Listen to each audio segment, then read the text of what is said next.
The last resort is when all else fails. And, well, this isn't going to be of any help. ในเมื่อมึงทำอะไรไม่ได้กูก็แค่ใช้กำลังซะโอ้โหแม่งมันเป็นอะไรที่แม่งแบบไม่ควรบอกเพราะสำหรับคนงูมันก็คงทำอย่างนั้น Let's take a group photo, March. You still look quite charming as the bad girl.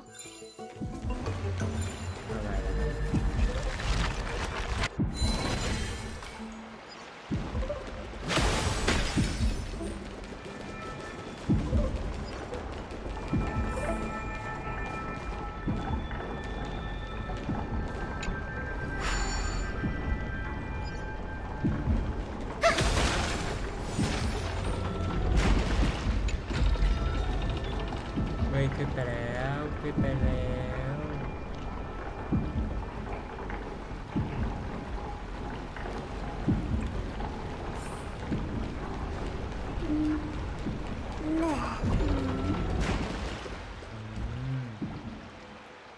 เราก็ต้องไปต่อด้วยด้านนี้สินะแต่ก่อนจะไปขอยายนี่แป๊บหนึ่งทุกคน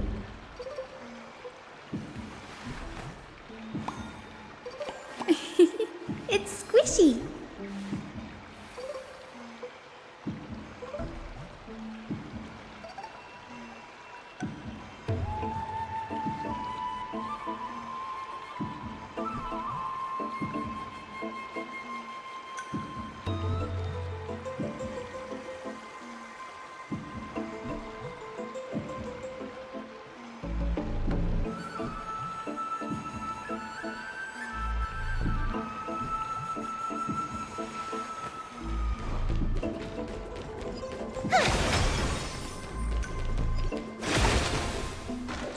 โอ้แลกเ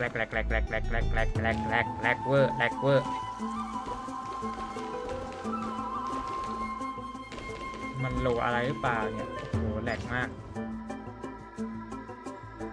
This is the place, but where is everything? Materials for alchemical experiments, matrix diagrams, and even the seal to the lab. No wonder we didn't see any defense mechanisms along the way. Have you ever been here before? No, not even close. Not only are alchemy experiments high-risk activities, but Professor Anaxa also has a penchant for using bizarre materials. Students often saw him walk in looking right as rain, but come out covered in soap with his hair singed. Huh? That bookshelf over there seems to be the...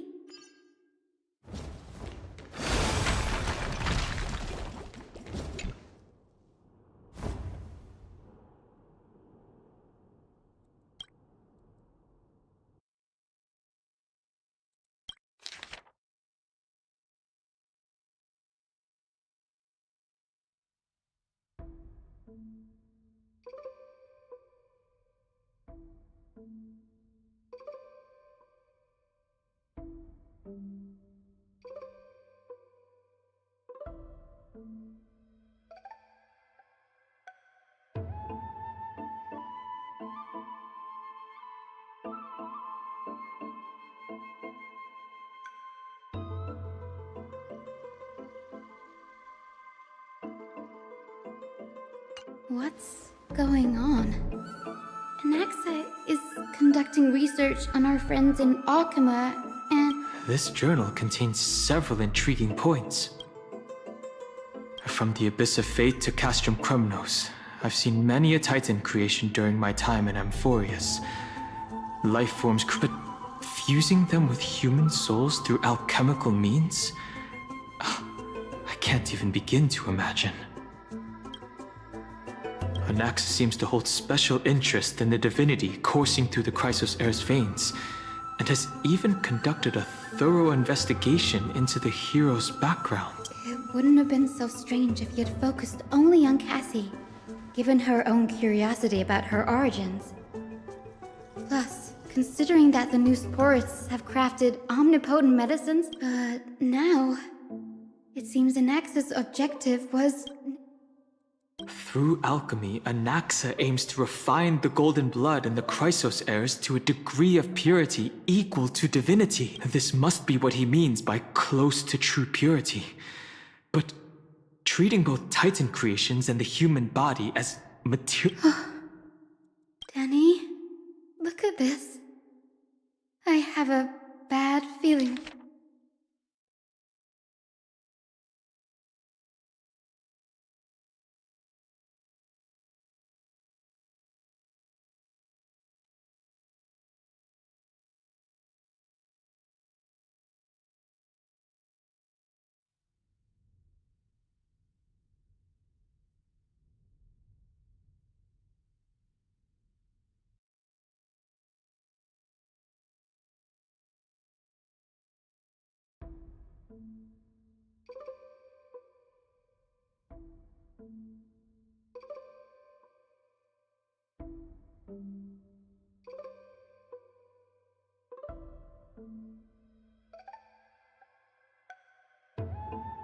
ไททันที่กำลังจะดับโซลก็ถือเป็นตัวอย่างที่เหมาะสมเนี่ยนะ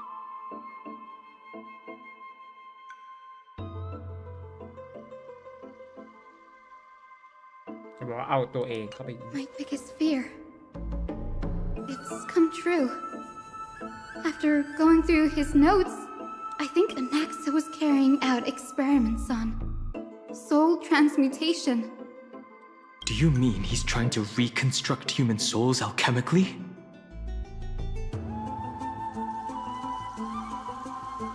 Yes, this is what he was secretly conducting research on. Something he had to keep hidden from others. Compared to his public speeches, this is the real blasphemy. Oh, I just thought of something. What's wrong? Do you remember? When the Black Tide was approaching, the Grove had planned to send Cersei's core flame to a safe place. But an accident happened along the way, and Anaxa lost his life in the process. But Cersei took over his body and resurrected him, which led us to the situation we're in now. That's right. But what if Professor Anaxa's fusion with the core flame of reason wasn't an accident? What do you mean? Put yourself in his shoes. Knowing that the Black Tide was closing in and your time was running out, what would you... I'd put my theories to the test, no matter the cost. Exactly. When the Black Tide came, the true reason Anaxa headed to the Luminary Throne was to transmute and fuse himself with the Titan's core flame. Did he succeed? No. Judging from how he reacted after the event, the results came as a surprise. The manuscripts detailing all the alchemical formulae have been taken away. His research is still ongoing. Could he have taken them for other purposes? ไม่มาแล้วหมด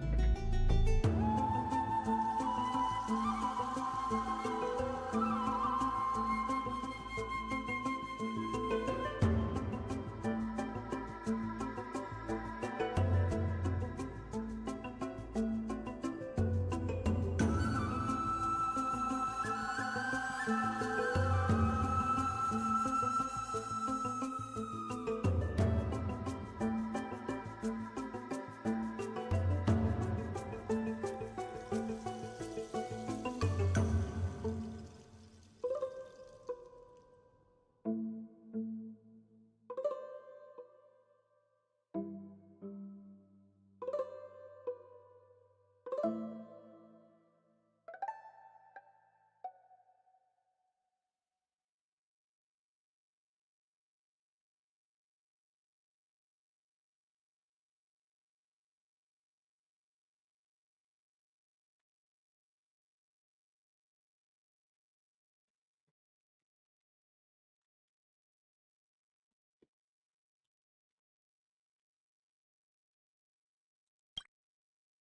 Like, what? There's only one Titan left in the world now. No. No way. To conceive an entity of perfection, one must first understand the principles of creation. If Anaxa is in Akama now, he's after Kefali. แบบโลกา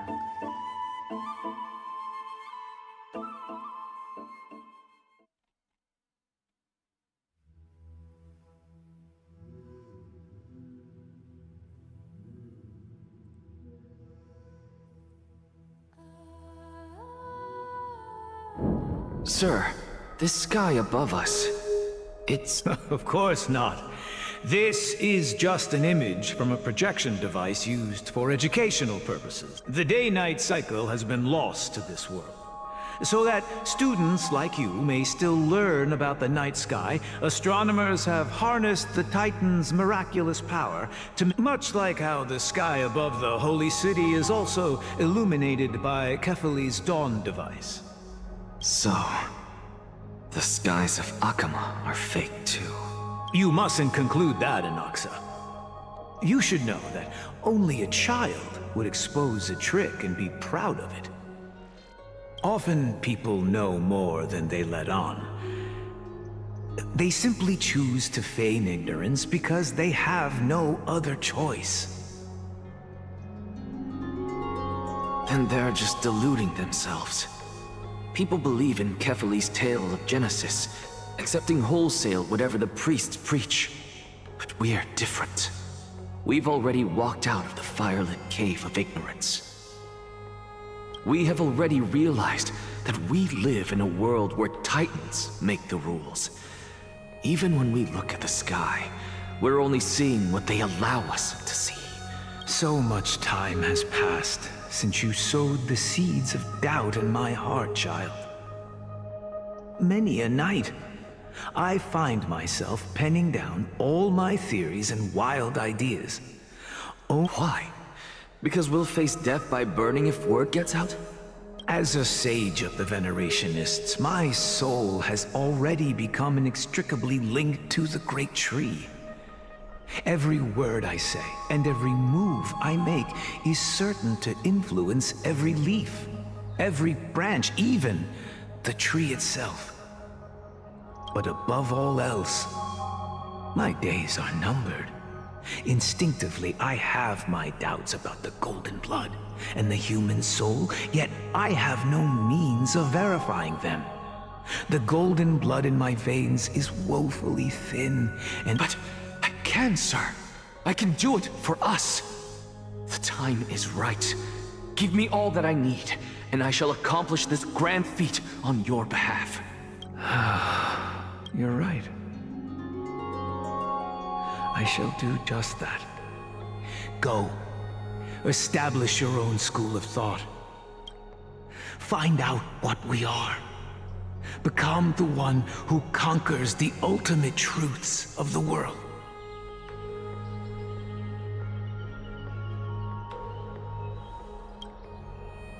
Child of humanity. You didn't go to such lengths for an audience with Kefali. Just ask him a few questions. So, you figured it out. If I were as foolish as a Dromus, perhaps I'd throw myself down and prostrate before their greatness, begging for the gods' prophetic wisdom. Well, sorry to disappoint, but I'm no Dromus. Before such power, does it make any difference whether you're a human or a Dromus? I'm sure you're familiar with the story of the Styxians. When the raging waves threatened to swallow them, they didn't just give up and become sitting ducks. No. They constructed a dam that kept the roaring tide at bay. They call me a blasphemer, Xerxes. But that doesn't mean I deny the existence of gods. It's just... as I see it, Titans are simply a force that mankind has yet to find a way to tame. Oh? If power that rivals the Titans is what you crave, why not conform to the prophecy and brave the trial?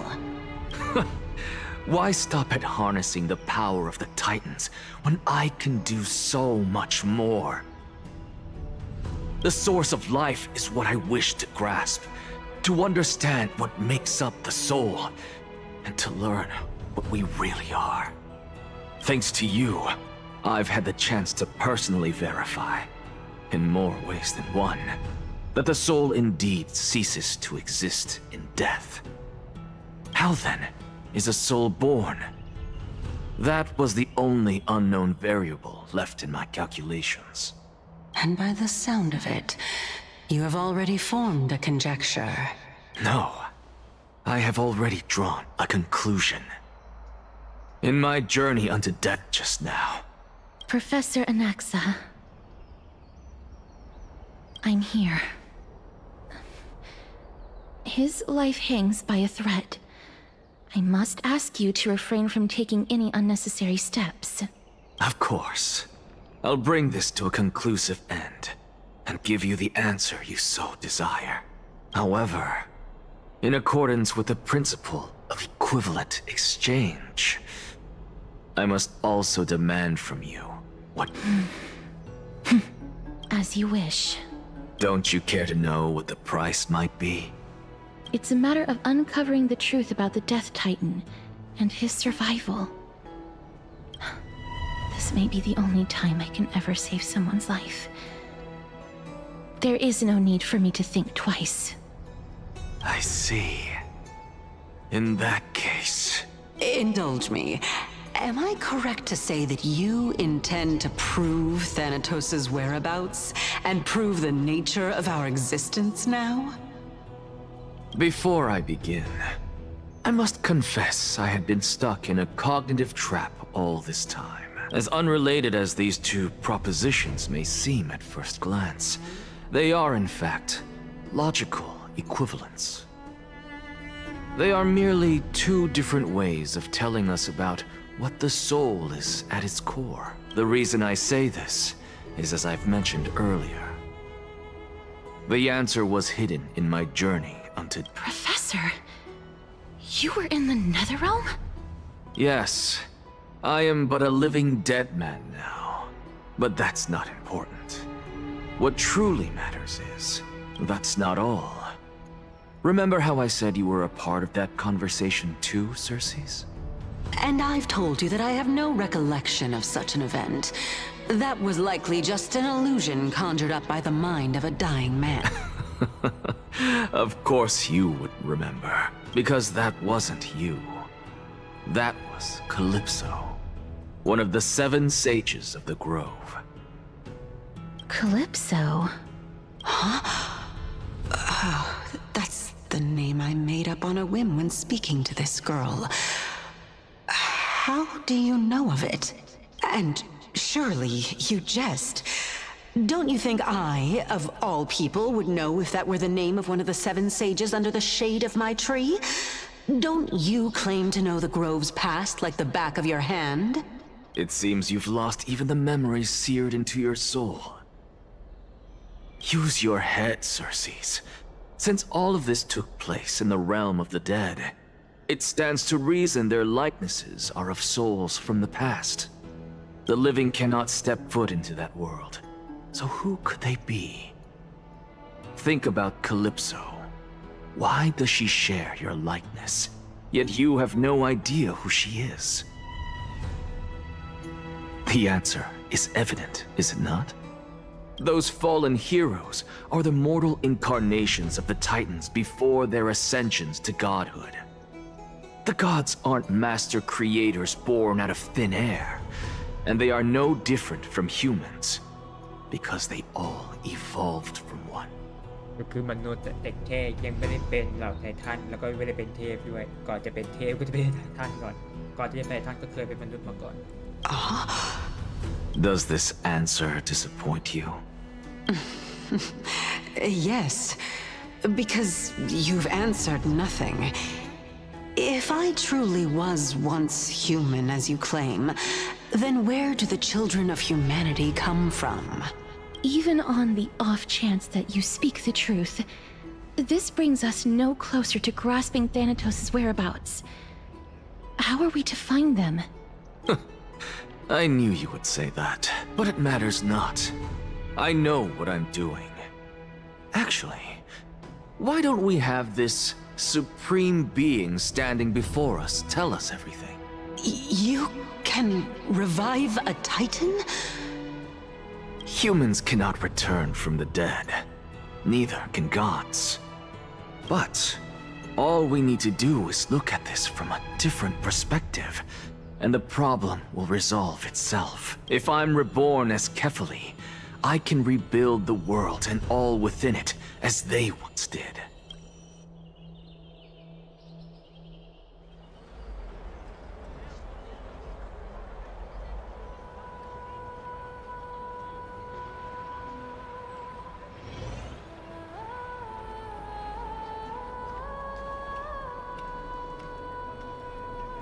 I have news from Hyacinth and Danheng.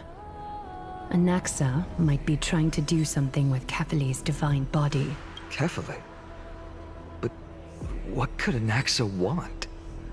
That is not possible. He is indeed the great performer, capable of fooling anyone and everyone with his tricks.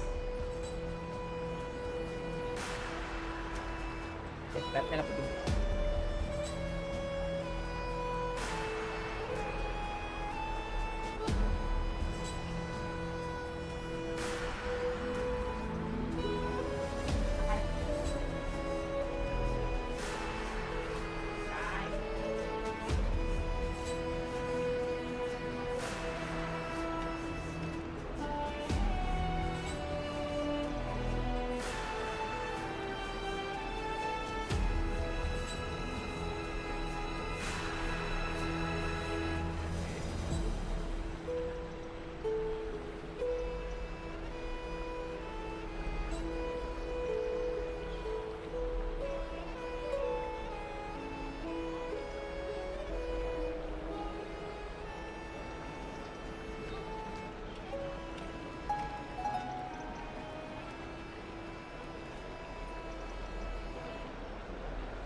I'm sorry. No need for guilt, for this is good news to us. The Council of Elders has found themselves a traitorous ally. What we should be doing now is to keep our eyes peeled for whichever trickery Kindness is up to, and being Akima's political center, the Demigod Council holds just as much significance as the Vortex of Genesis. Someday, after my duty is over, this site will take the place of the battlefield where you hunt gods. Become the next challenge you ought to overcome.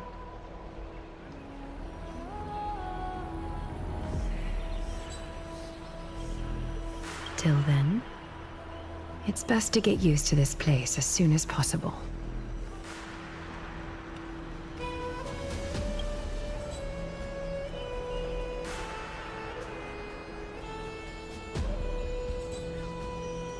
Preposterous!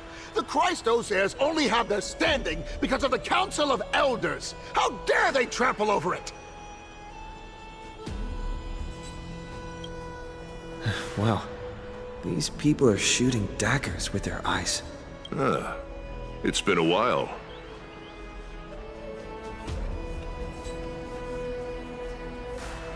That's fine. I recognize you. The young lord has nothing but good words about your courage. It has indeed been some time, Lord Krateros. What brings you here in such haste? Shh. Keep it down. Be more vigilant. See those duplicitous dogs over there? They do the dirty work for Kindness. I've already ordered my people to hold them back, but we should still lay low. Unless you're itching for a bloody fight to get a workout in. My bad. So, Did you hear thunderclaps last night?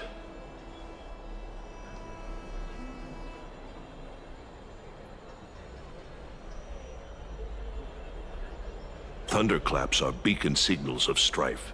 They are a message from the young lord. He threw a spear bearing several words at Akama. Right. Watch out.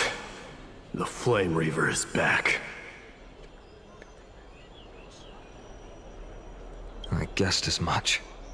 We didn't actually kill them back at the Kremnos arena. I figured this is something you would want to know. We Kremnoans never back down from a fight. So if you plan to take that thing down in a battle... You have my gratitude. I will let Aglaya know about this, right? Remind her to be on her toes while you're at it. That vicious kindness has been unusually active lately. แนวเรา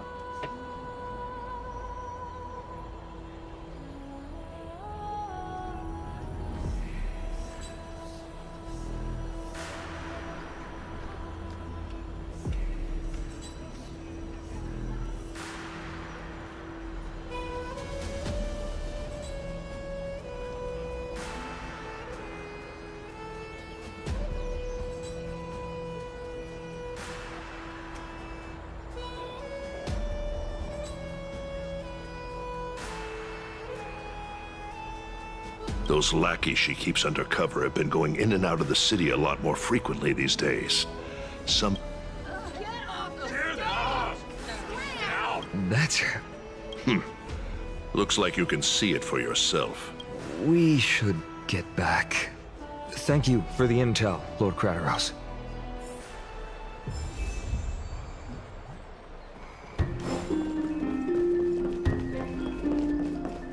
By Catholic into Lenten above, as the Theoros I have observed. Aglaya, what happened here? I know about the poisonous fangs of that king snake through the golden threads. In the past, I would be confident about keeping her in check. What do you mean? It is no longer about eloquence or arguments. I have been a demigod for far too long that I hardly have any humanity left. Before I realized it, I have become no different from these hypocrites. This has come a lot sooner than I expected. But perhaps it is time. I need you to step up, Finan, in order for me to retreat behind the scenes.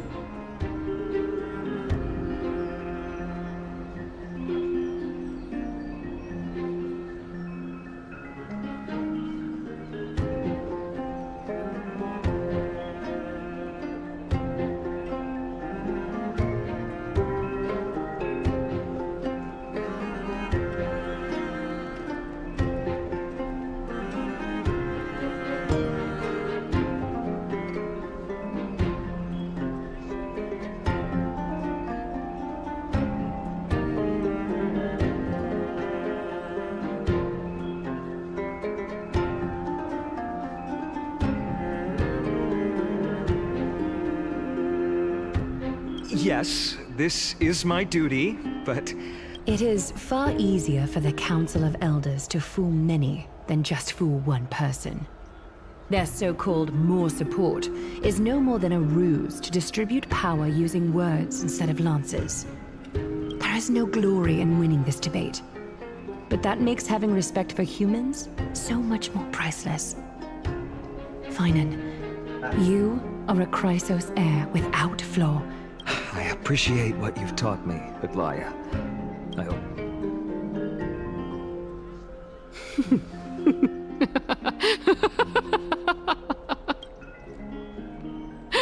Oh, you've done well, Lord Calictus. Let me take over and personally close this debate for today.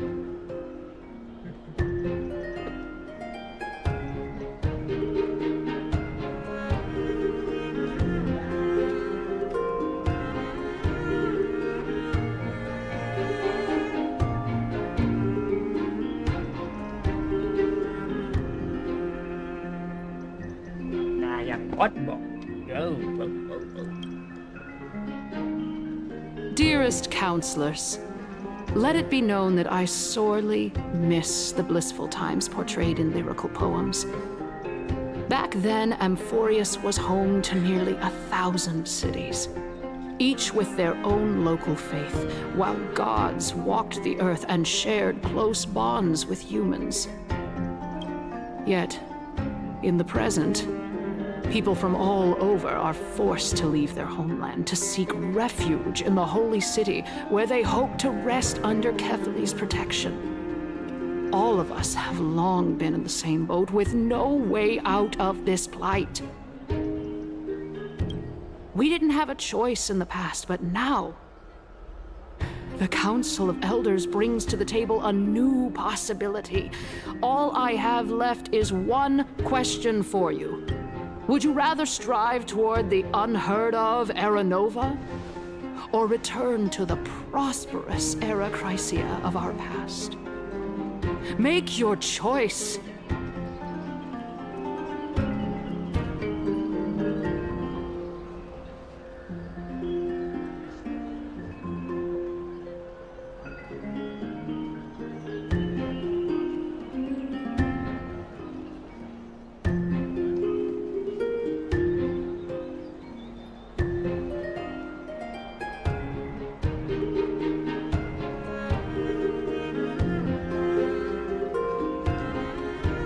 Now, which of the two would lead mortals to an ideal future?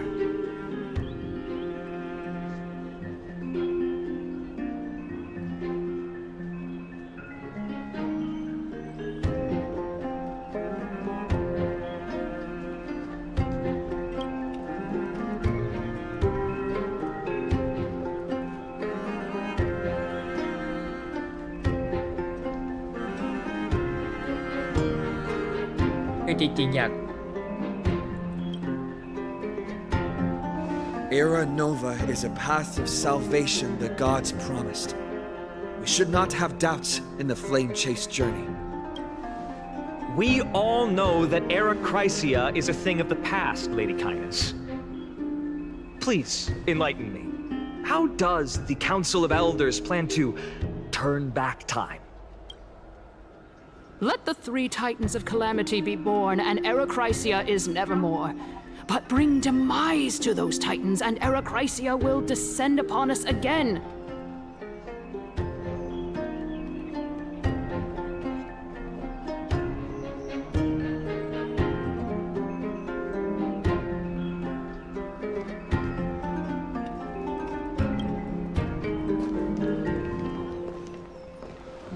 Know that the Council of Elders is never one to make empty promises. Look at who we have on our side. Anaxagoras, one of the Grove's 7 sages, and Castorus, Idonia's goddess of death. With the help of these 2 heroes, I can promise all of you that Era Chrysia will exist once more. Aren't they Chrysos heirs? They're supporting the Council of Elders instead? It's clear from the start that these heroes do not get along well in their group. All the more proof that Aglaya isn't fit to speak on behalf of every Chrysos heir. I am in favor of Era Chrysia. Era Chrysia! Era Chrysia!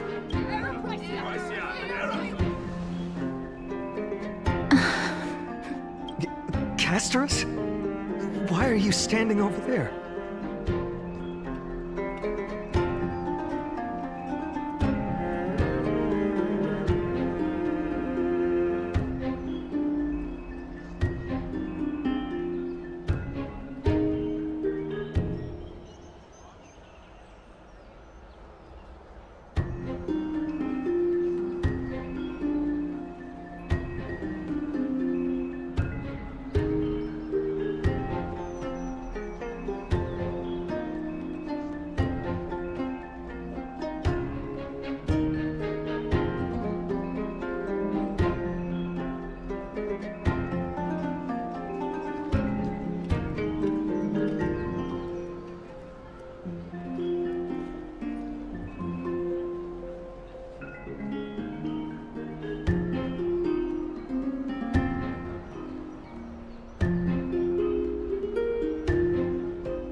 finally arrived, Anaxa.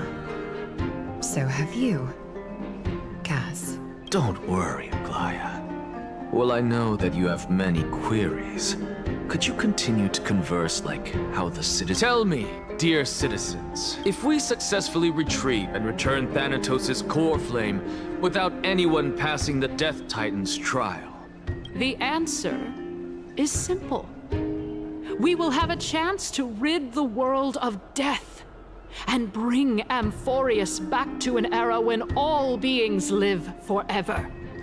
We'll usher in a new future that will be entirely different from the flame chase journey.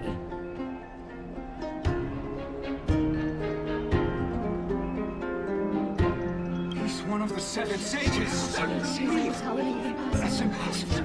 Your proposal is much too idealistic. As long as the Black Tide still exists, how can we go back to the old days? Remember what I previously said? Kefali's core flame is guarded by the secret power of the Council of Elders. Plus, Fagusa's water curtain will be able to block out any external perceptions. Tell me, dear citizens, have any of you ever seen even a glimpse of the threat that this person is talking about anywhere within the walls of this majestic holy city?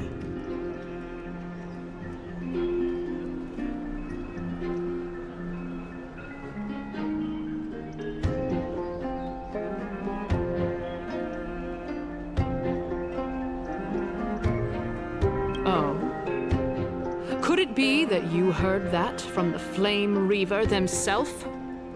Citizens, let's loudly sing the blessed hymn. Oh, beautiful old world, where are you now? Oh, legendary Erechrysia, return to the mortal realm. After the destruction of the three Titans of Calamity, the Flame Chase journey will have to end. Erechrysia! Yes!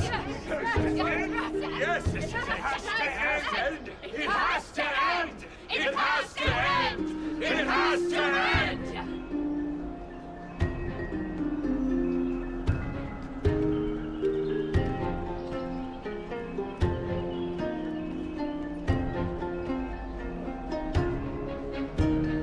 This is bad. The masses are now totally riled up. Anaxa, pray tell. Everything that you've mentioned hinges on the premise that we can find Thanatos' existence, right? Thank you, Lady Aglaya, for still caring about this city.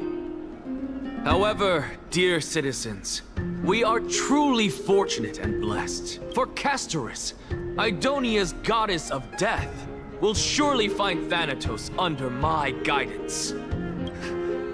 What? With that, I solemnly promise that the core flame Lady Castorus brings back will be personally managed by the Council of Elders.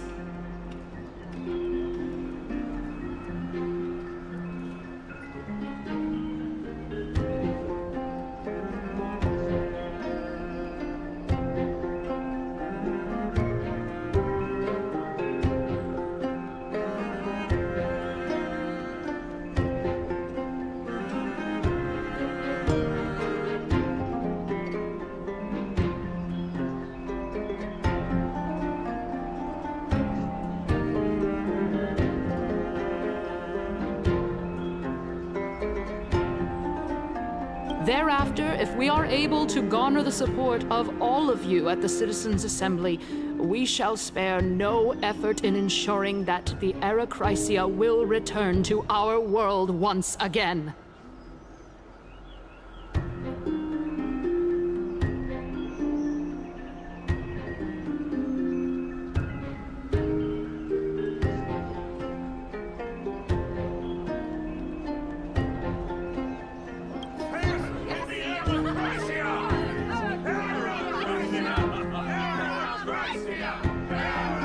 With the balance shattered, the result is clear. By Kefali and Talent and above, as the Theor, Akama has chosen her destiny. The issue up for discussion at this Citizens' Assembly shall be modified to the suspension of the Flame Chase journey. This resolution shall be put up on the Wall of Heroes, such that all citizens are aware of the city's way forward.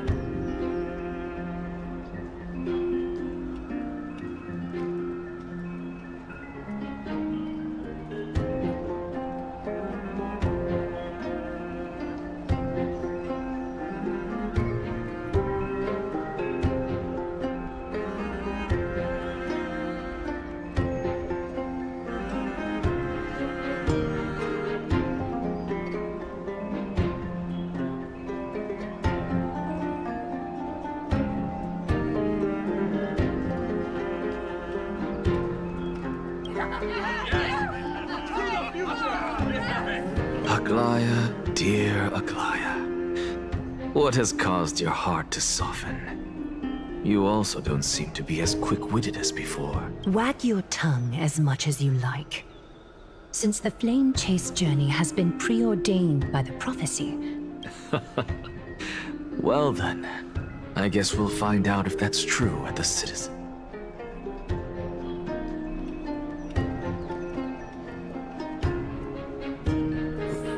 Casters? What's going on?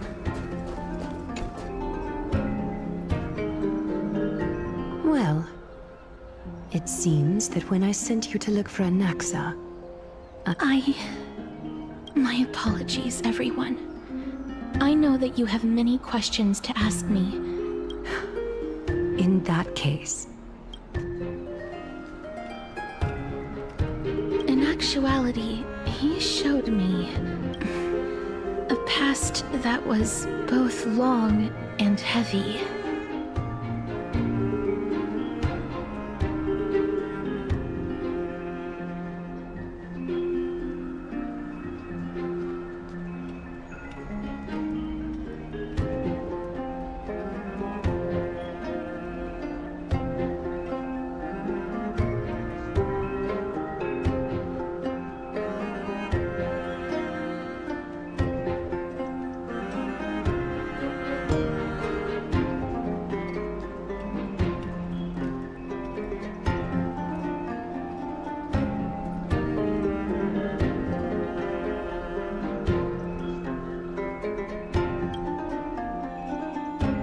The reason I say this is as I've mentioned earlier. The answer was hidden in my journey unto... Professor, you were in the Netherrealm? Yes, I am but a living dead man now, but that's not important.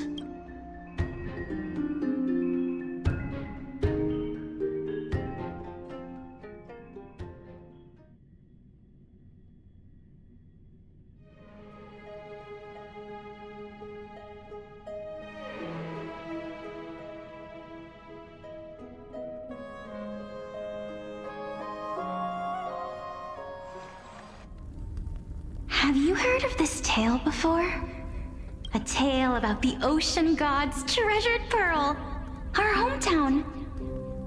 It was a seaside town which enjoyed the ocean breeze and glorious, peaceful times, thanks to the wisdom of its ruling queen. Until one day, an evil dragon descended upon the town. Its wings were large enough to blot out the sun.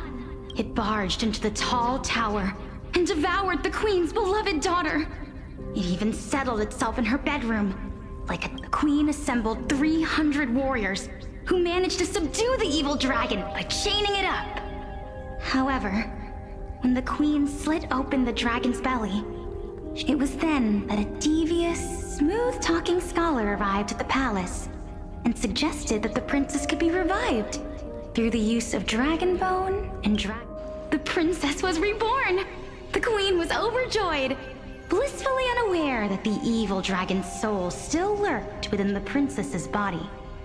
As revenge, the evil dragon swallowed the poor queen, the glib liar, the courageous warriors, and all of the town's innocent civilians. Worse still, the souls of the deceased were refused entry to the Netherrealm because they were filled with regret.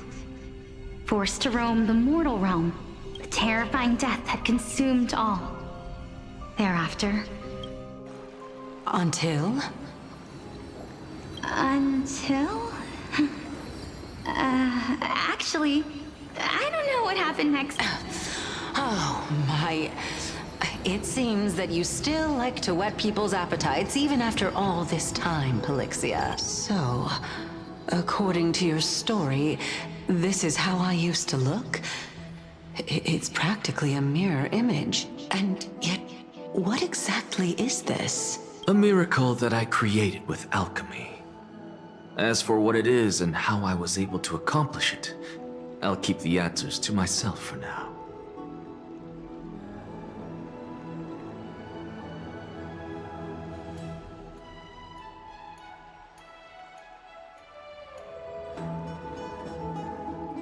My goodness, is this cliffhanger really necessary? Quiet, Titan. Continue to enjoy this splendid play, and the truth will naturally reveal itself. Dragon, huh? I've heard this legend before. In that case, what do you think of it? I think that this so-called alchemy was a tenuous analogy added to the story by future generations. After all, you've never heard of a tradition of alchemy in your hometown before, have you? Indeed. Before I left home to pursue my education, I never even knew that anybody was looking into this area of study. Therefore, we can just treat this tale as a fable told to young children. A fable, you say? If so, what moral is it trying to impart to the kids? I guess it might be the concept of equivalent exchange? Oh? I thought the moral might be closer to something like honor the dead. Huh. What? At a loss for words? No, I merely realized that we're both thinking of the same principle. If life is priceless, then there is hardly anything else in this world that is of equal weight to it, right? Indeed. As expected of the wisest scholar in the land.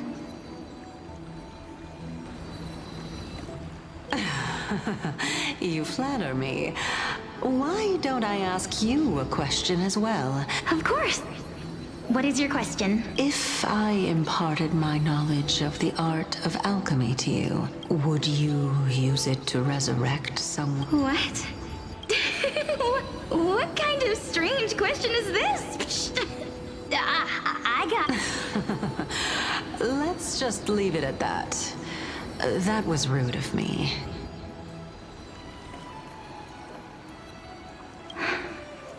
Yes, I would. Oh?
death is inevitable.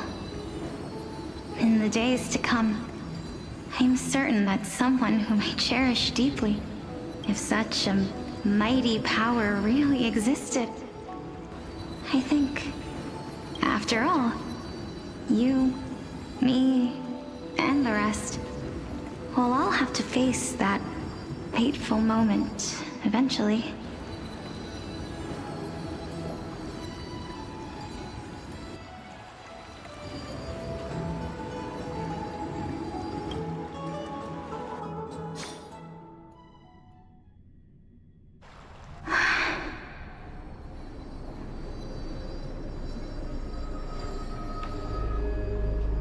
My time is finally here.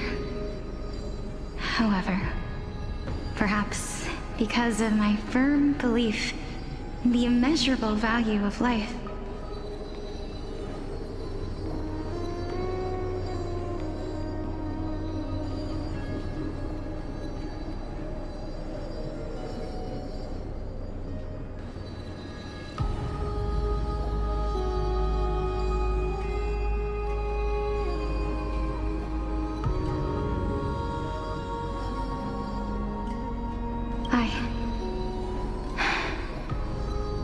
I am unable to complete the trial.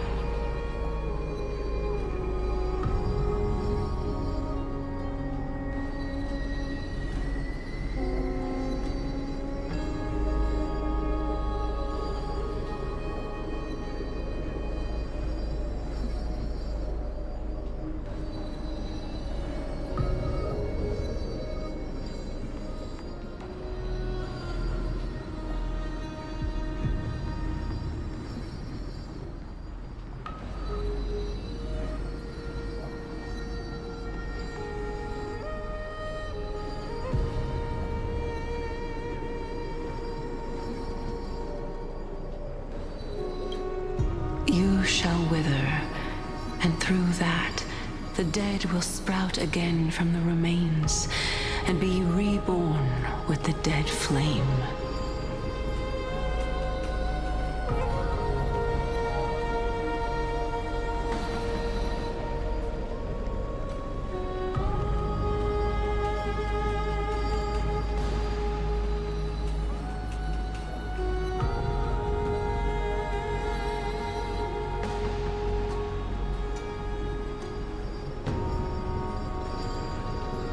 It is a pity that fate is such a cruel mistress.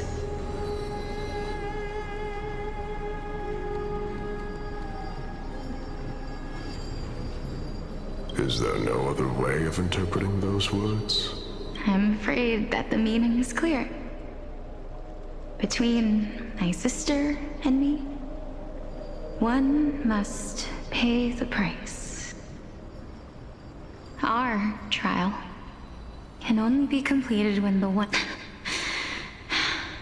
I'm afraid that the prophecy might even have selected a pair of twins for this exact purpose.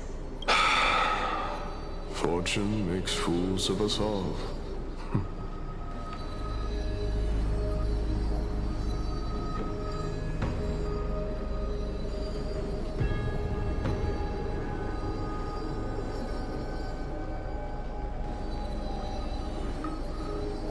My sister is prepared to sacrifice herself. And yet, I can't do the same. How absurd. My time is almost up, but I'm still afraid to welcome death. What should we do?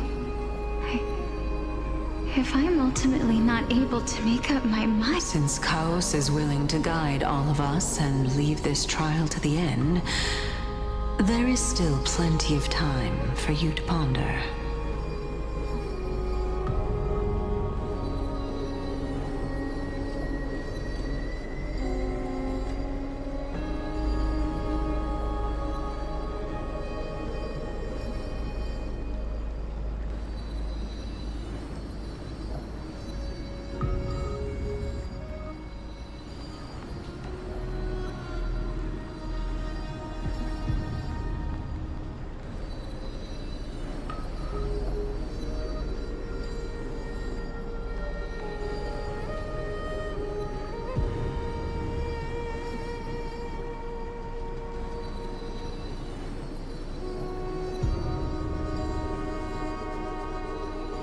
That's right. Don't allow the fog of an uncertain future to cloud your mind. Trial, prophecy, the topics that they're discussing seem familiar. But these three people must not have left their names in the epics. Otherwise, I would have some recollection of this. Amphorius's history before the Titans were born was complete chaos. I have long held 3 hypotheses about this. However, let's continue watching for now. Calypso, Polixia, and this warrior. I seem to have met him somewhere before. Regarding this matter, Nias, are you confident that you'll complete your trial? Of course. Though, I am worried about what will happen once I've...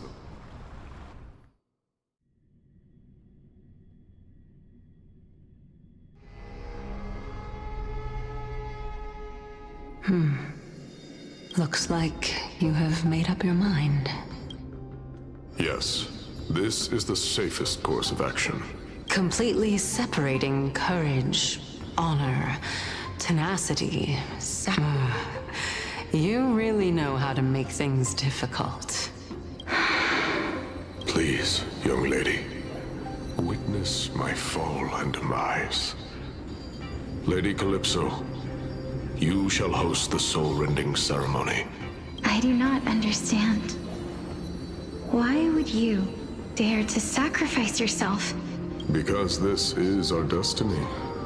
The power that resides within me is so intense that I will one day be engulfed by it. Furthermore, a valorous death before glorious return has always been the path I chose to walk. A journey I began long ago. If your sister or Chaos were in my position, I believe they would make the same choice as well.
I'm not that brave.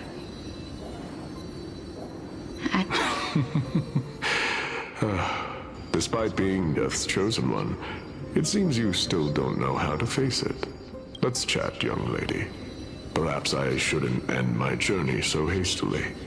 Since there's still time, I'm not worried about letting Of course. This warrior is Lord Nias. As the embodiment of Nikador's divinity, he entrusted his life to us and allowed humankind to end his madness. That means that what I'm currently seeing before my eyes Looks like one hypothesis of mine has already been proven true. These heroes are the true forms of the Titans. Before they attain... If so, the chosen one of death that he speaks of is actually... Polixia is the previous form of Thanatos? But her appearance... If this is true, as long as we can find out where she went, we'll naturally be able to figure out the location of the Death Titan. But before that, we first need to witness what ultimately happened to Lord Nias.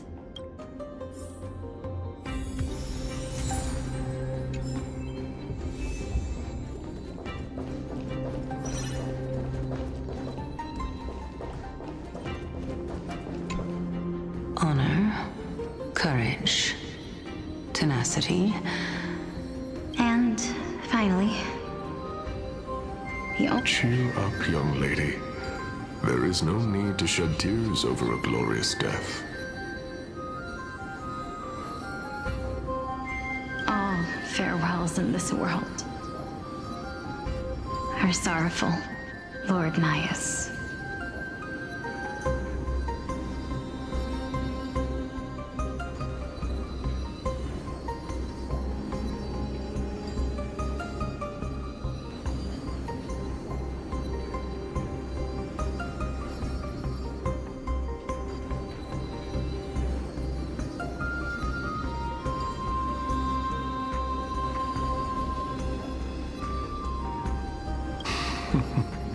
No, young lady.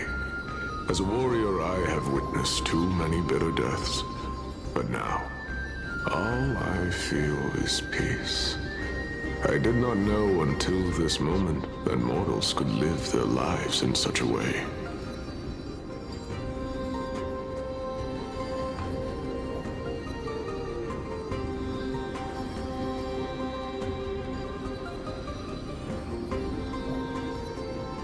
Although only a sliver of your soul remains, you remain so optimistic. To be honest, I don't know either. But I am certain of one thing. This is not an acceptance of death nor apathy toward it. It's not even a feeling of despair.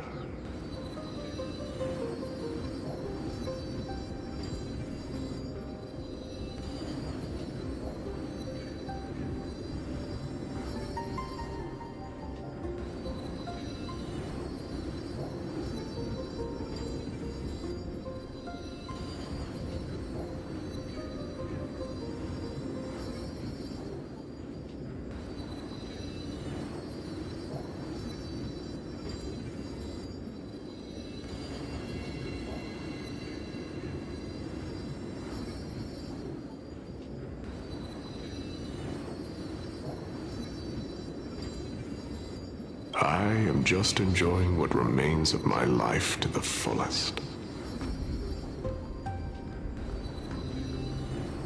Enjoying? Indeed. Along this journey that we've taken together, not only have I changed the world, I myself have also changed in the process.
And now I have reached the journey's end.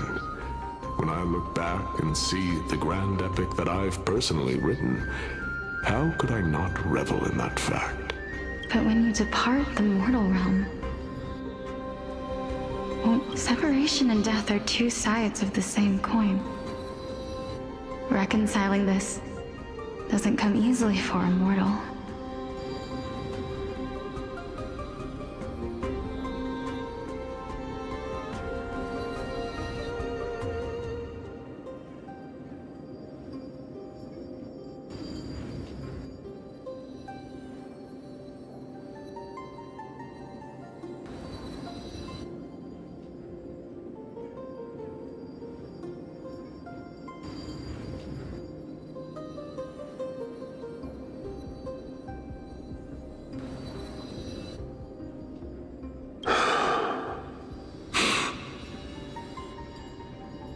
Finally, let me recount to you a story of mine, young lady.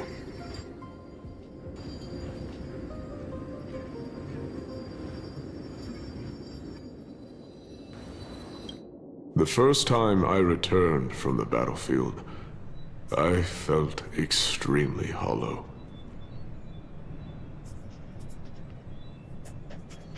The calamity had devoured everybody on the battlefield but me.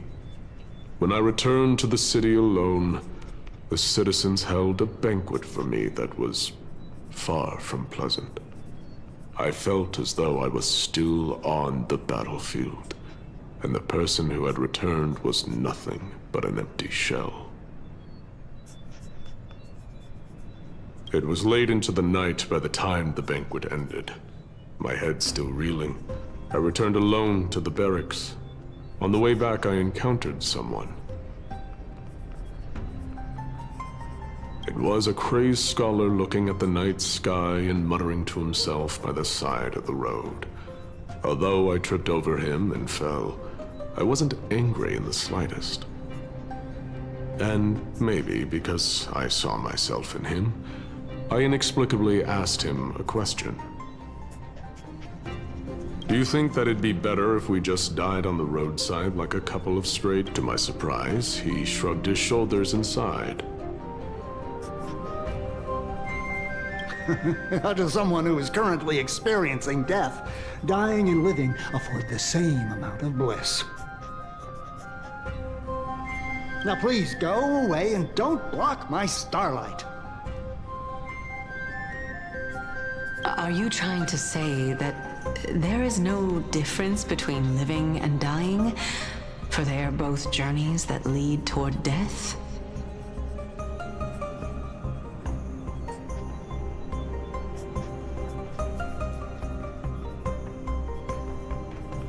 That's exactly what life is, and death is, but a scale to measure how valuable the journey was. Journeys and epics are only glorious and magnificent because all things eventually fade to dust. Therefore, young lady, don't detest your fate. Instead, willingly and respectfully embrace it. The embodiment of strife telling me about the majesty of the world.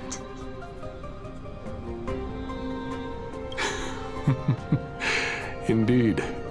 I believe that when the fated moment eventually arrives, you will be able to understand my words. It is time for me to knock on death's door. I will set up a long table at the end of the road and humbly await your arrival. When that moment finally comes, let us drink and be merry then.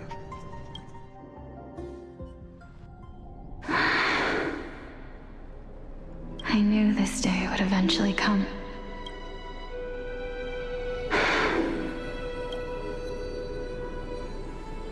Are the both of you? Elixia, I'm here. What? This is quite interesting indeed. Is this Elixia's sister? Is it me? Now, it's time for us to fulfill our promises. Are you afraid? What are you afraid of? That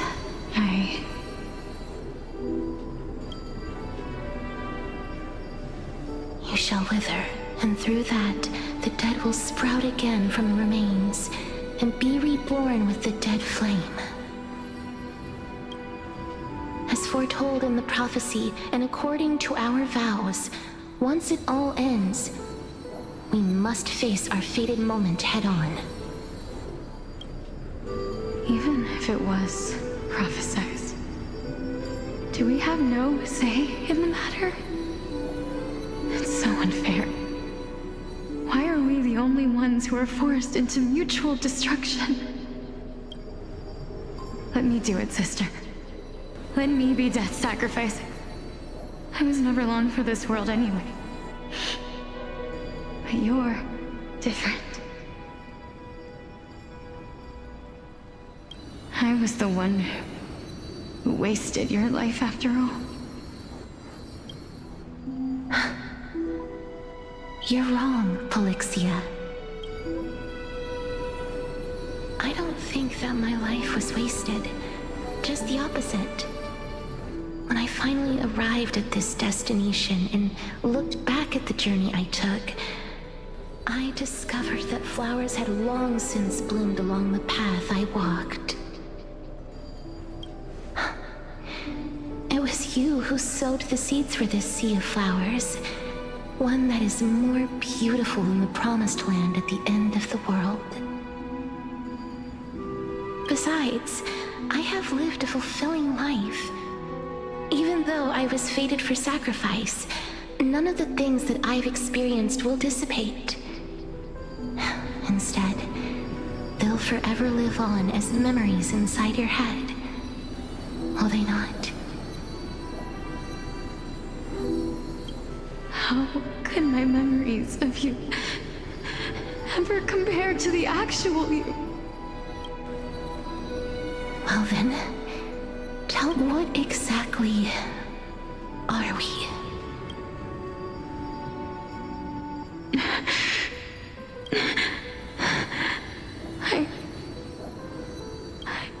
I don't know either.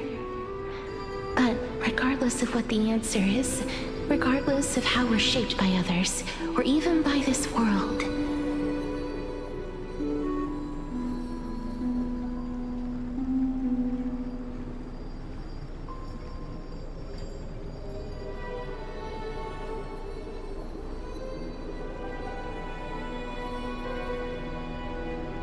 since we were born, the fact that we existed was predestined, and nothing could erase it. This is why I will always, always be by your side. We're twins, after all. All right, my dear Polixia. It's time to extract my heart and light the flame of death. After that, use it to plant the first bud in the prophesied new world.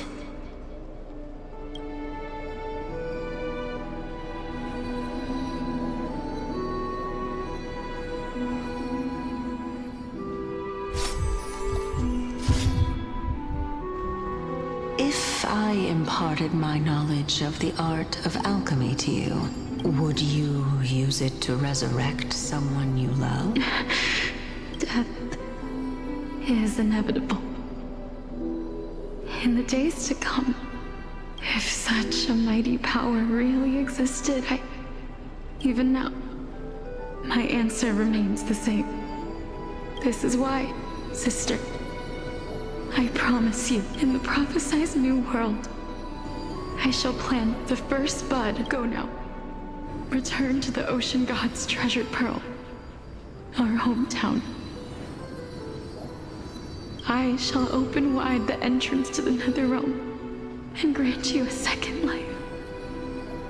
The living beings on this earth shall respond to my call. Remember, do not look back on the land of the dead, and do not stop moving. In the new world promised by the prophecy, march toward your new life.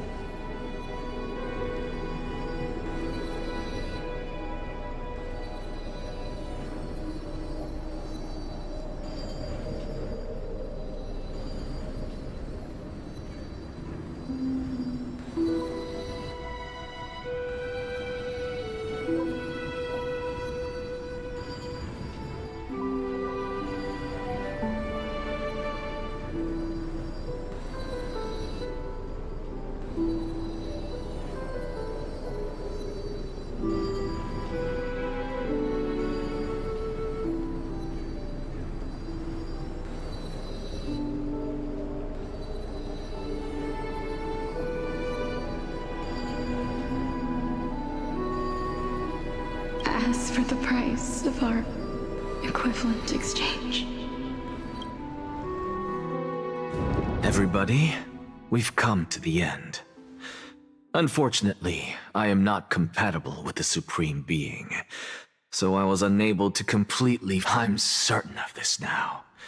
Before the Titans that we are well acquainted with were born, a group of heroes roamed the land. These heroes followed a prophecy, just like the flame chase journey of today. Amphorius's history is cyclical in nature. What a startling revelation. This means that the demigods who... I believe that this is the truth behind the Era Nova as mentioned in the prophecy. This is utterly unbelievable. Besides, those twins in the past, even if they really are Thanatos... Are their whereabouts truly unknown? Didn't Polixia mention that seaside town? The birthplace of alchemy in the tale of the dragon. In our world, there exists a city which perfectly matches that description. But the people there worship Vagusa and bear no relation to Thanatos. I have also never been to that place, as in the time of Idonia, it had long turned into underwater ruins. Take this. This is... the Nusporist masterpiece, the Philosopher's Stone. It was made by transmuting all of the sage's wisdom into... Remember? I've mentioned before that the art of alchemy is all about conversion, tempering, and ascension. This process also applies to the pursuit of truth. Regardless of how unbelievable this sounds, the truths of the world have been refined from the impure. Think about the story of the dragon. This stone will lead you to your real hometown, allowing you to reform the door to the nether realm and discover Thanatos' fate. You still look as confident in your victory as ever. But what if you're Simple. I shall merely admit to the entire world that my experiment was a failure. However, my line of thinking will not fail because I have already planted the seeds of doubt into the hearts of the masses. Actions speak louder than words, Castoris. With the assembly about to begin, don't forget the promise you've made. I've already searched for so long. I'm willing to try one more time. While we converse, his life is also slowly slipping away. But before I leave, I have another question. What exactly... That was the world imprinted in Kefali's soul. If we are to prove its existence, you must take the final step.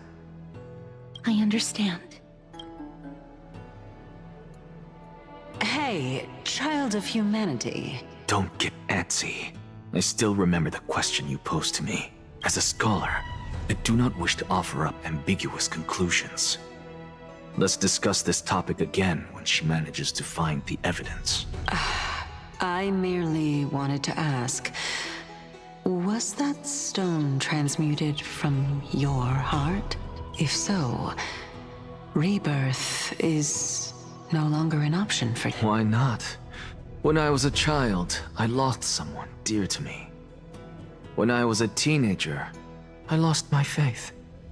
Now I'm merely forsaking my body. What's the big deal? Why are you always finding ways to die? This is but a necessary sacrifice on my path to transform into the purest of them all. Can someone who's dead even claim to be the purest of them all? Furthermore, if your hypothesis is proven correct, does it not just confirm that the myths are true, and thereby invalidate all your theories? No, it's just the opposite. It means that I can actually ascend to godhood and reshape this absurd world that...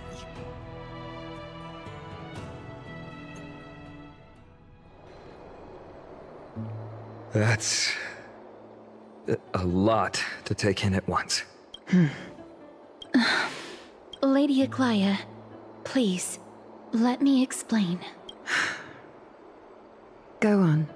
You know that the core flame of death has always been the greatest unknown regarding the Era Nova, which is why both you and Kindness desire to gain the power to control that core flame in the approaching Citizens' Assembly.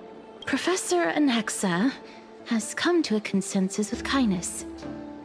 They want to suspend the trial once Thanatos' core flame is reclaimed, hoping thus to eradicate death from this world. If they're successful, then the flame chase journey will cease, and Akama can enjoy everlasting peace. But I know this runs counter to your wishes. So long as we do not usher in Era Nova, the Black Tide will never be eradicated. Even with Lord Mighty on the front line, and the Black Tide not posing an immediate risk, the danger nevertheless remains. Honestly, it's difficult for me to assess the pros and cons in this decision. But someone must bring the core flame before we can begin negotiations over it. The Titan could be very near. I cannot let this chance slip by. Besides, someone has to make this trip to bring back Mr. Soul. Well said. You already had every reason to seek an audience with Thanatos. It's that great performer who has weaponized your wishes and placed us in this difficult situation.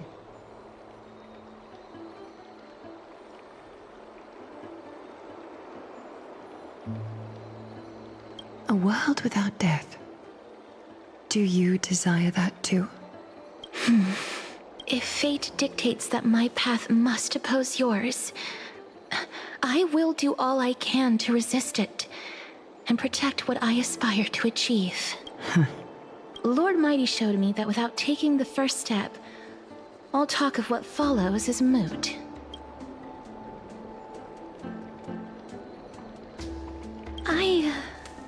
I have always hoped to hear you speak your mind, Cass.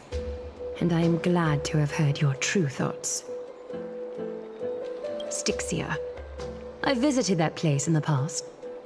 Though it is now an island surrounded by the river of Soul's torrents, it's not hard to see its former splendor. Go. I will not stand in your way. As for you, you are someone who has cheated death. I believe you have more than enough reason to make the Casterus. I too look forward to your journey. I wonder what kinds of new interpretation. Thank you, Lady Aglaia. I hate to put a damper on this heartwarming moment, but if Styxia is now an island surrounded by the river of Soul's torrents, then... The answer is quite simple. In the Mids, Zagreus once made the domain of the dead their treasure vault. That is to say, they could enter and leave the Nether Realm as they pleased. And if they could do that, then it follows that the demigod who inherited their divinity... I'll see you at Memorial Palace at Action Hour tomorrow. Cypher shall be your guide to finding that ancient city.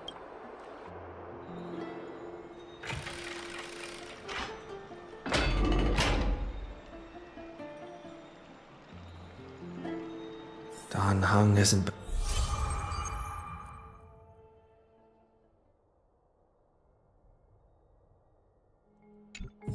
back yet, huh?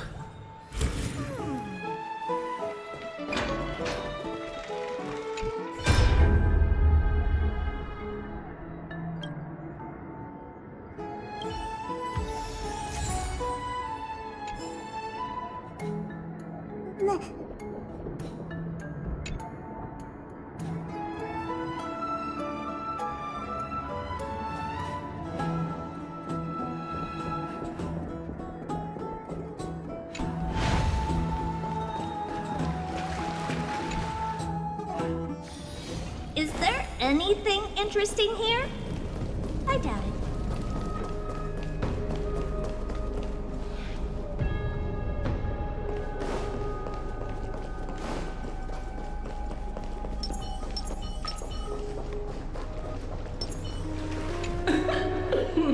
Pour me a cup.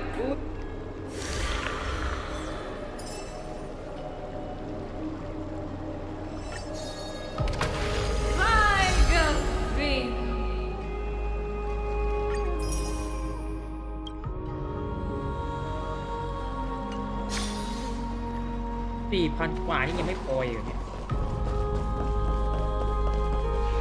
เยอะเกินพี่ตอนนี้ก็ได้มา1,600แล้ว ส่วนที่เหลือกูไม่เอาแล้วกันกูรอ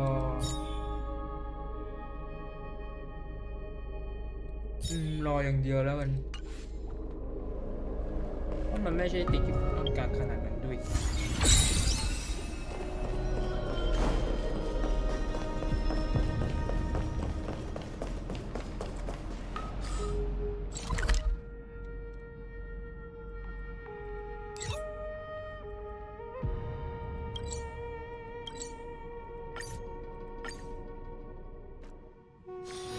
Is there anything interesting here? I doubt it.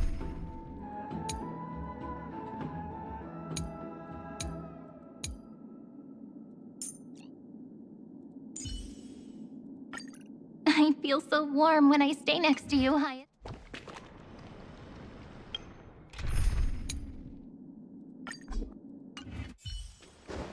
Dan Heng isn't back yet, huh?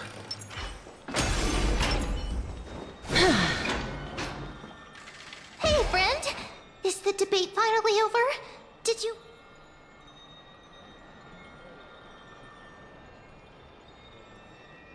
What a glorious defeat. You sure know how to look on the bright side. Well, moving on. I was hard at work even while you were at the debate. I borrowed a mountain of books from Cass to see if I could find a way to solve your problem. Let's see. Only 32 books to go.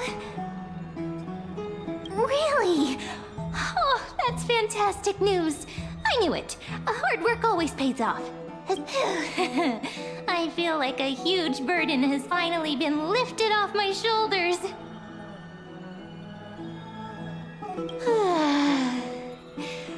Why are my eyelids so...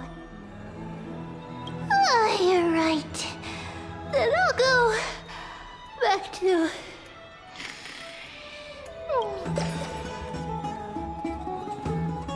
Good night, Mem. Good night, Akama. It is nighttime now.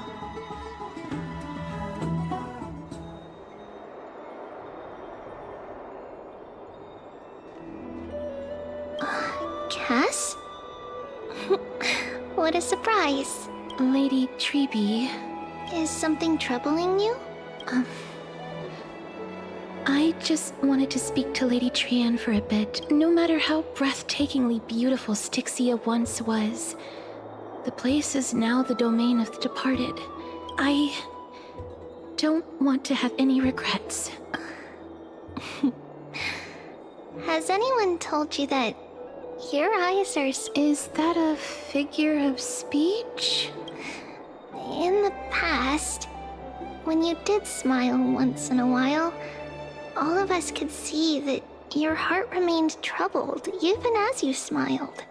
Lady Treeby, you know perfectly well that see you tomorrow is nothing but a white lie. I hope your toughness is not a mask hiding a lonely heart.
Cass, you hardly ever talked of your past.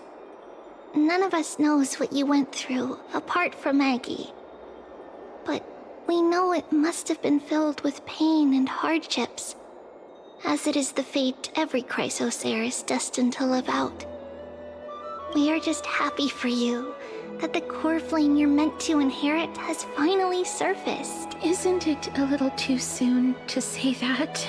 But you already know where tomorrow is, don't you? There is no need to rely on anyone else. Just give it your all and leave no regrets, because we embrace others to comfort them. And Cass, you're the kindest Chrysosaur we know. Thank you, Lady Treeby. This feeling... it's hard to put into words. Then go do it, Cass. Trian was actually working on a surprise gift for you. It's a pity she didn't get to finish. So, let's meet back here when you return from Styxia. Safe travels. See you tomorrow!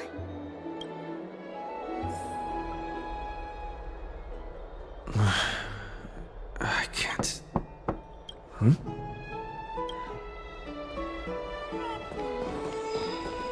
It's me. Oh, Captain Cat. I hope I didn't wake you.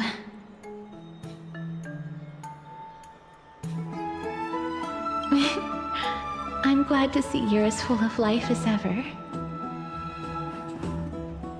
I'm here because of private matters, actually. If it isn't too much to ask, I'd really like it if you could come along with me to retrieve.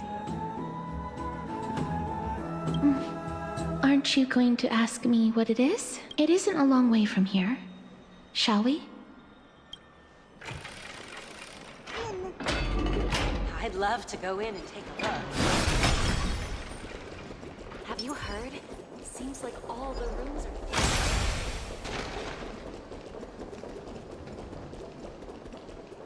Faith can dispel the black body. The streets are packed. It seems the I want to vote! Tell me how I can vote!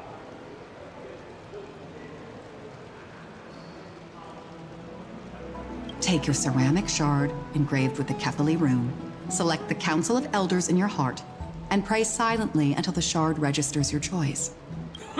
The Council of Elders? More like the Council of Buffoons! The Black Tide took my hometown long ago! Who are they kidding with bringing back Erechrysia? It's all a sham to create their own Erechrysia in Akama! The Titans are just. So long as we do not overstep our bounds again, we will not incur divine... Oh, please. The time when these deranged Titans should have vacated their spot to the demigods is... And I pray that Talanton smacks some sense into you with their scales. We shall see how this turns out. That was...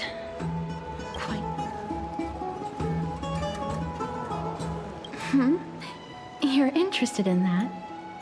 Well, to this day, I still find it almost unreal that Akama is the only place illuminated by light amidst the crumbling ruins of Amphorius. And its people are even holding this peaceful sight is making me forget that this is the end times.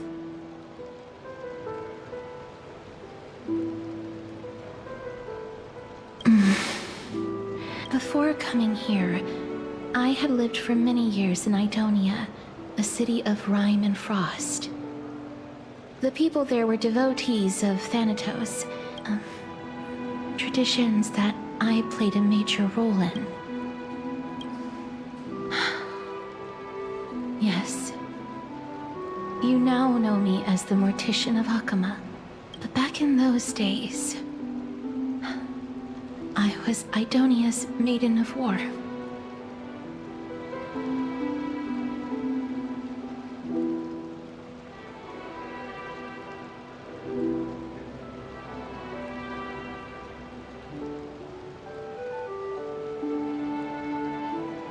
I was trudging across the frosty plains on my own when the Idonians found me. They saw the curse in me as a blessing from Thanatos, and believed that my hands could correct the Erechrysia's mistake, and they provided me shelter, but in return, I was expected to grant merciful deaths to war captives, prisoners bound for execution, and heroes alike.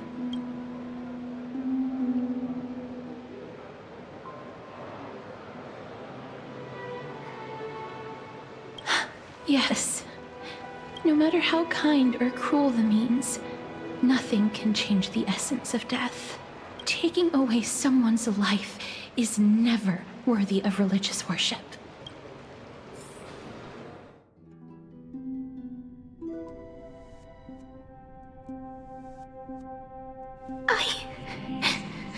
I can't do it. Their voices, they pierce my ears. I know that feeling, child. But you must respect those walking towards death.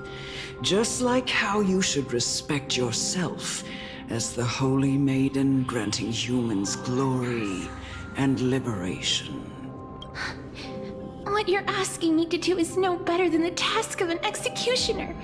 And yet you want me to respect myself. No matter the titles, I am still taking away human lives. This won't be the first time that Edonia's fanatical nether warriors have faced death. On the contrary, recruits new to the battlefield often run away from their first fight. Death is the mightiest and gravest power in this world. The fact that you can wield it means you are deserving of respect.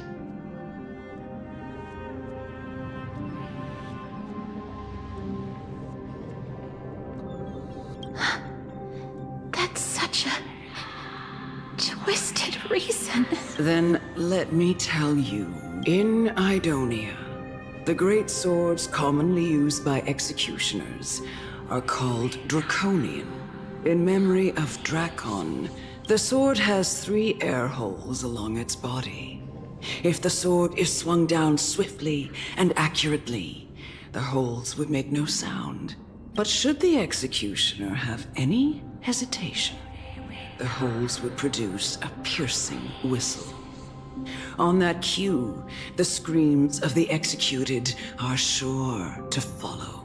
Every executioner after Drakon is to hone their sword skills every day in preparation of future executions. Every swing of their blade must be more resolute than the last, for failing to do so. Pain for the dying, as well as pain for them. No. I can never get used to this. You misunderstand, child. I'm asking you to consider the source of the dead's suffering and use that knowledge to fortify your future touches with more and more determination. Go, walk with the dead and love them as you love life. Please, don't kill me. I don't want to die. No!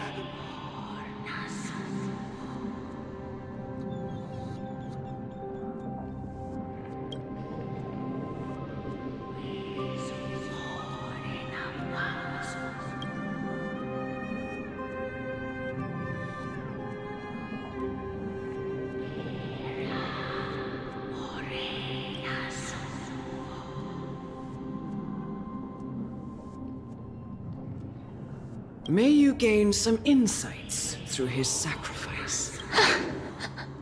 Is this all? No.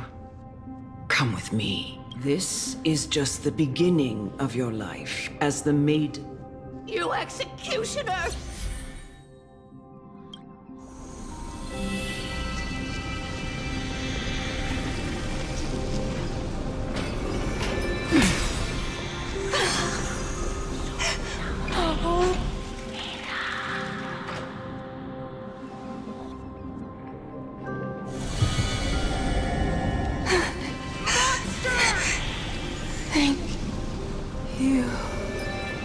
Do it then, Executioner? You heard him.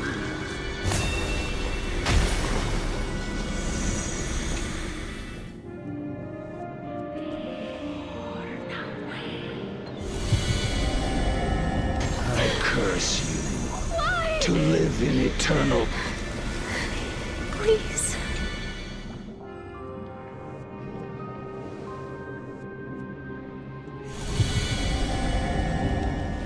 When will this ever end?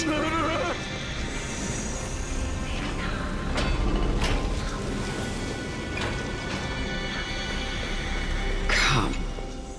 What are you trying to... I have aged.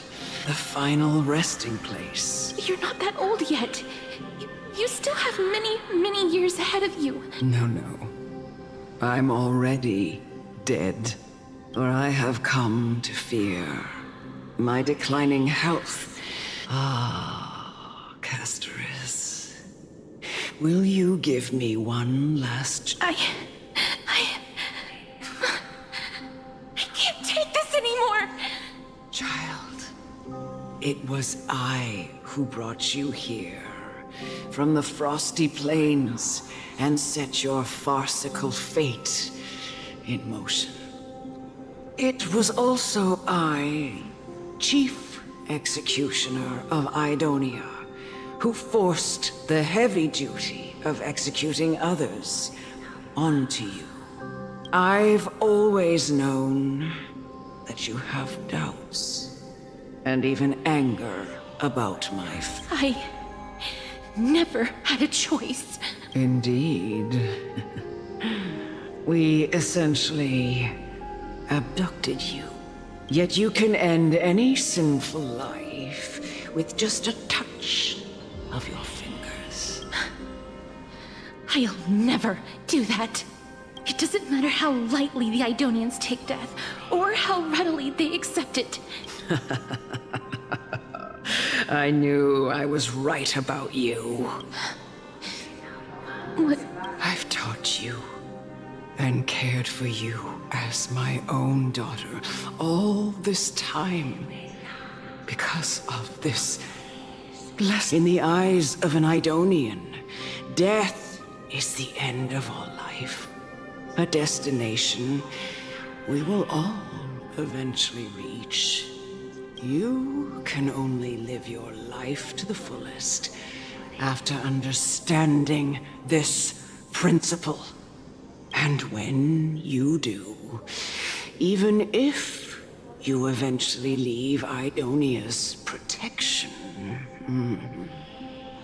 No! How can I? Come now. It's time. Show me that you are a fitting holy maiden. Come now. It's time. I've already taught you all that I know.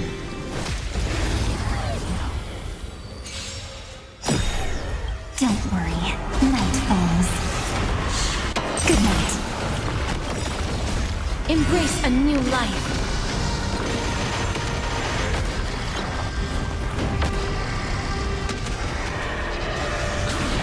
Still lost. Have some sunshine!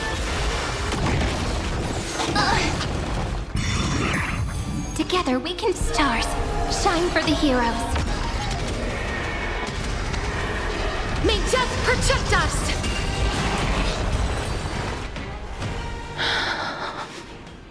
This was the last time I followed her command. The executioner, who had seen too much death, died the same way as everyone. Elder Amunet, the person who tried to teach me about death, ultimately vanished like dew in the morning mist. She spent her life embodying the beliefs of the Idonians, and when I have nothing but respect for her, I erected a cenotaph in her honor in the marshes outside Idonia's city walls with the others I had laid to rest. Then, I set out once more in search of Thanatos. It was a long, long journey. I heard so many discussions about death along the way, It seems the most terrible darkness in this world. Everyone talks about its heavy weight. Some resist it. Some... How did a disappeared titan become the deepest fear of humankind? And why do they haunt my dreams? I continued my travels to seek an answer. Initially, I was running away. Then, I just want to know if my touch, if my embrace, can do more than taking things away. Can I make anything? I don't want to die. Please, I'm begging you, just let me go. I don't want to die, please. I don't want mercy like this. Just let me go. I need it. I don't...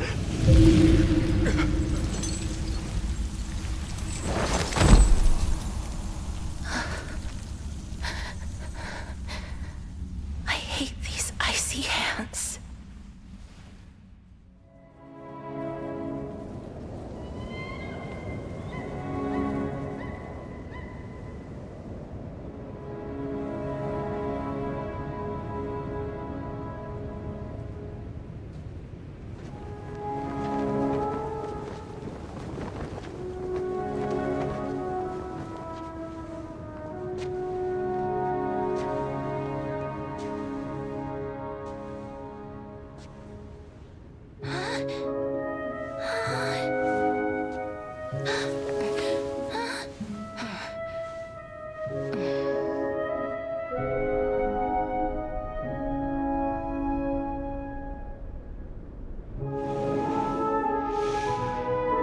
Get it over with.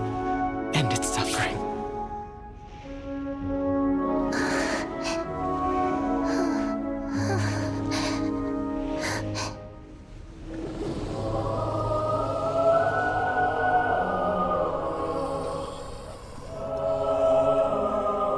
The Reaper has blessed your hands.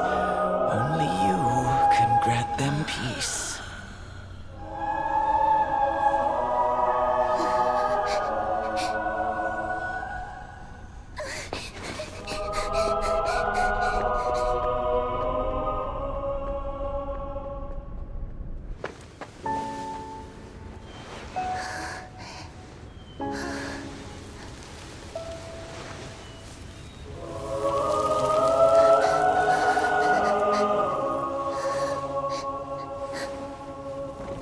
Embrace death.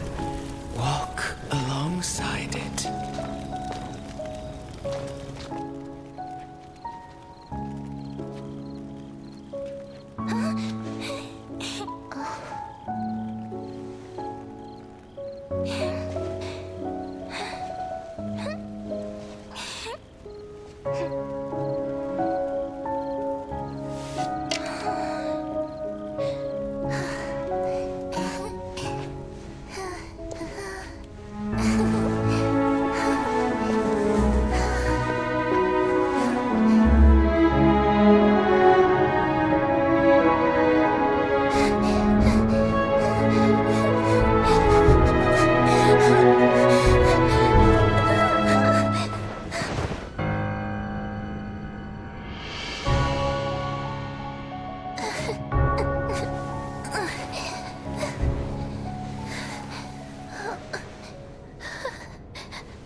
Is that you, Castoris?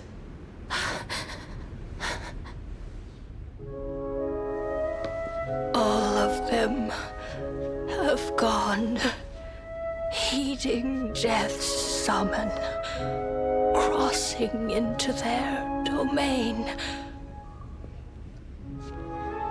I must go too. I don't fear it, just I have some regrets. Watching people leave this world again and again, it must be lonely for you. You must want to desperately embrace them before they go. I can't. These hands, they're too cold.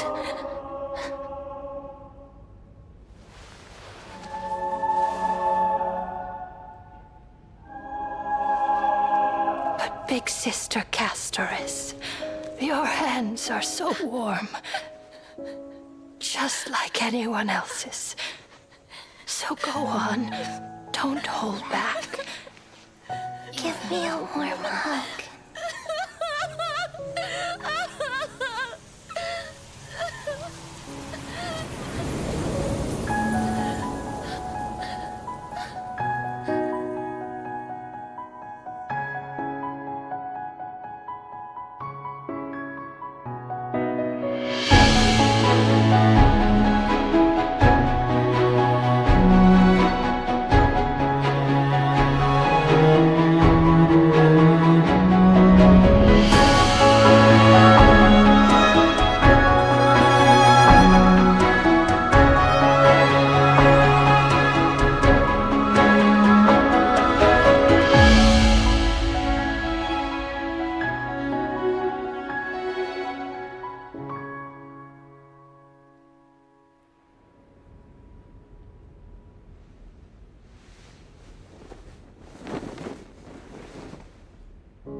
Can hands like these really be warm?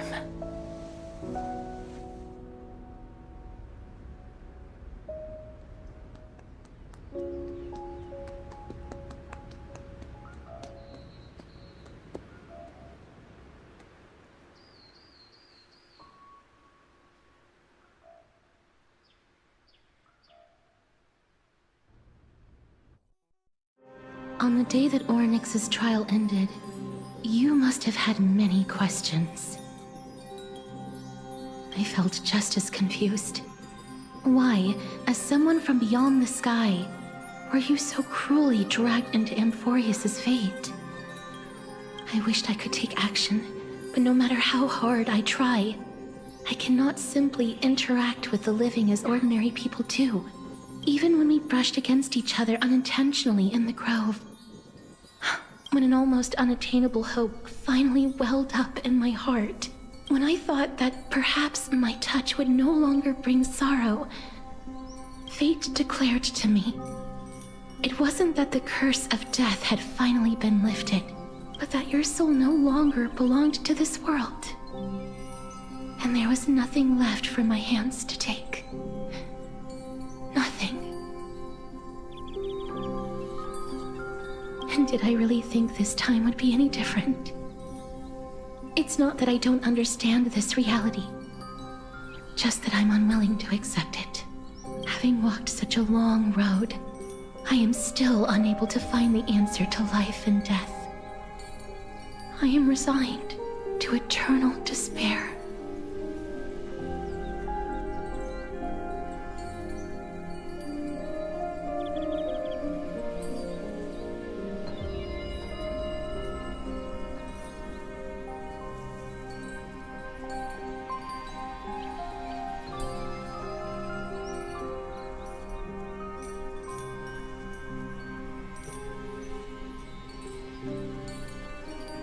Anything I wish to hold on to, death will inevitably wrest from my grasp.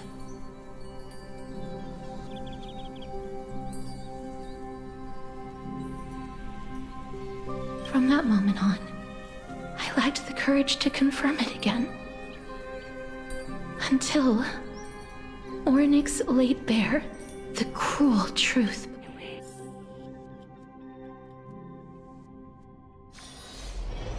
But now, perhaps I might have one last chance. Long ago, Trinan read a prophecy to me. At the end of the Sea of Flowers, the souls of the living shall warm thy fingertips. I found no surprise in it, for her words sounded not like a foretelling, but a perfect reflection of my past. Embraces in this world are born of reunions. Yet, my touch speaks only of farewells. In that moment, I had no doubt that this destiny would weave itself through the entirety. And yet, things have taken a turn for the better. Now that I can finally have an audience with Thanatos, I have no reason not to give it my all, for your sake, and for my own.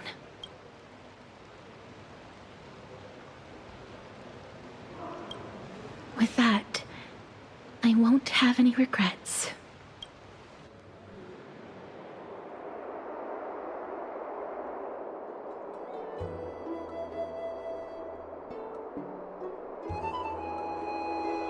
Let's put that aside for the moment. We've arrived. I want to retrieve a small gift I specially prepared for you. I made it myself, like the trinket I gave Lady Trianne. The journey to seek an audience with the Death Titan cannot be an easy one.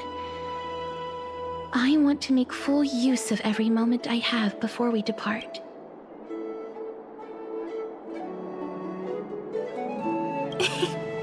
No, it isn't. You'll look, it's right there. Huh? Where did it go? What's going on?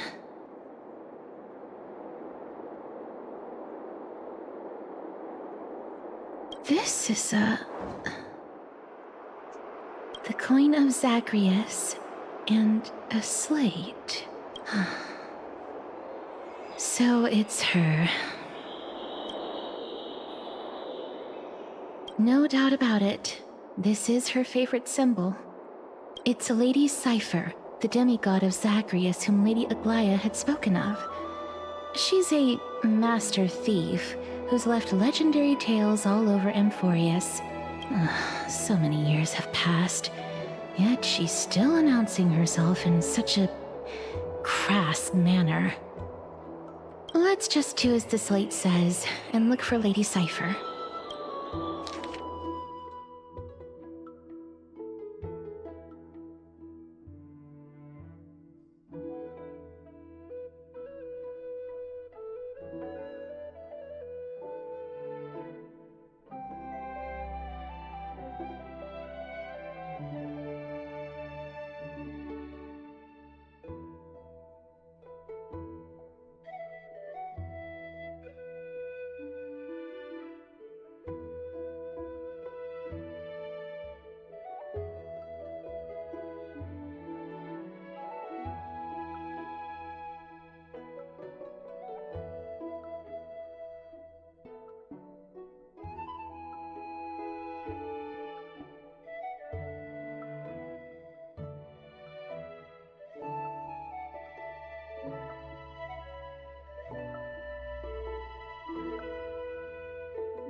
Look, it's right there.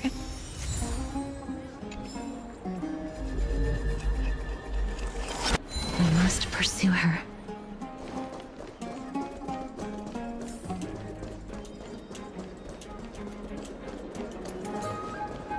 Huh?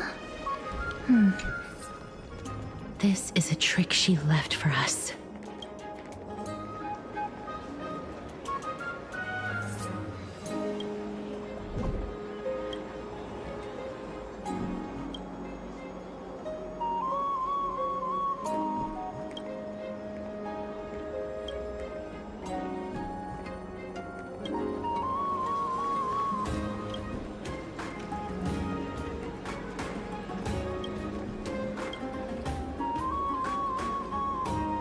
มัน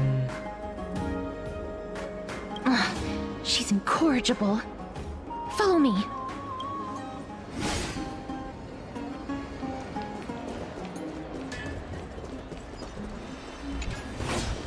Never save for tomorrow what you can eat today.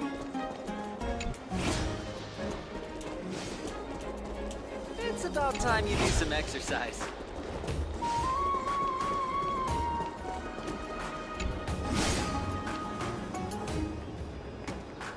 Exactly the kind of thing she would do. This is the right.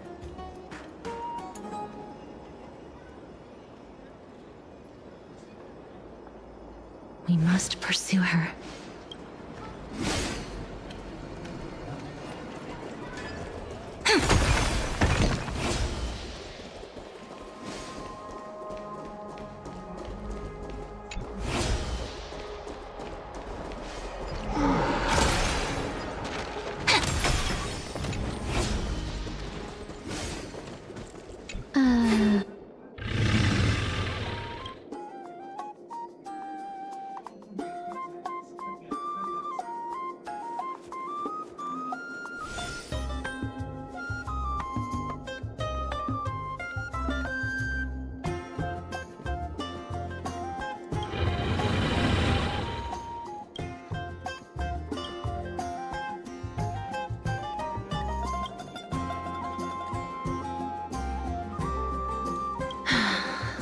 Lady Cypher, please come on out. You're still careless as ever. Shouldn't you keep such a precious gift near your bosom? Since you know it's a gift for someone else, please give it back to me. Stop hiding among the people and letting the wind carry your voice. Now, since I know it's a gift, that just means I need to milk its worth.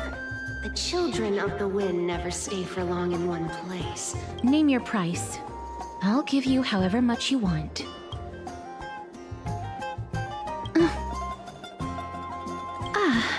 I'm sorry. Bargaining is really not my forte.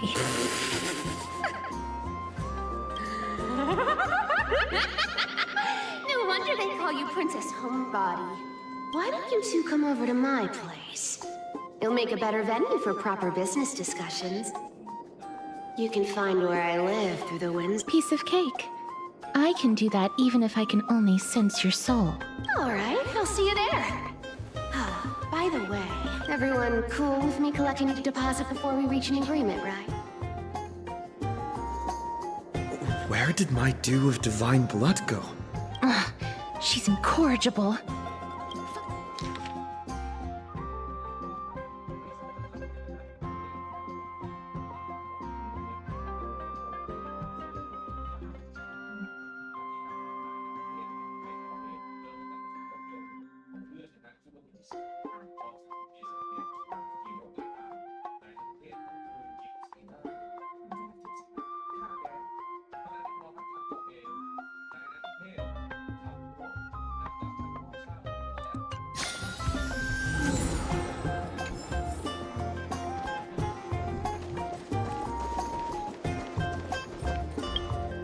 โอเคเดี๋ยวไว้เท่านี้ก่อนละกันนะผมเดี๋ยวไว้เจอกันใหม่นะครับผมโอเคเดี๋ยวผมไปแล้วไว้เจอกันใหม่ครับสวัสดีครับ